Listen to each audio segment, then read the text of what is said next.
Inspiring the world. Tumpahan batu bara yang sudah berlangsung lama ini membuat Dewan Perwakilan Rakyat Kabupaten Aceh Barat berang dan mendesak Dinas Lingkungan Hidup untuk segera mengeluarkan hasil uji sampel batu bara. Hal itu sebagai cara untuk mengetahui asal-usul batu bara yang mencemari pantai itu, sehingga pihak perusahaan bisa bertanggung jawab. Warga mulai membersihkan batu bara ini karena ada yang berjanji untuk memberikan kompensasi sebesar Rp25.000 per karung.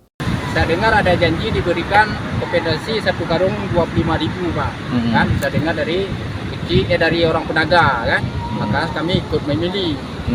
Mungkin kami karena nggak ada kegiatan lain untuk cari uang makan untuk keluarga, maka kami turut untuk memilih, Pak. Apalagi ini mau dekat memegang, kan. Sebelumnya, warga-warga menjual hasil batu bara yang mereka kutip ke pihak perusahaan yang membutuhkan.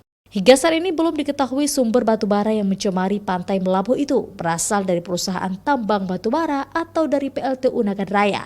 Batu bara siapa sebenarnya? Tapi kalau kita lihat ini kenyataan di lokasi sekarang, ini dua-duanya ada batu bara. PLTU ada, juga Pak Menfa ada.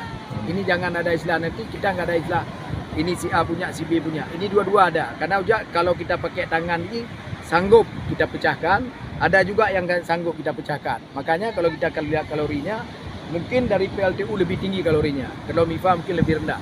Jikapun nantinya terbukti, masyarakat Melabuh mendesak agar perusahaan itu segera membersihkan pantai dan membayar kompensasi kepada warga yang sudah membantu mengutip batu bara itu.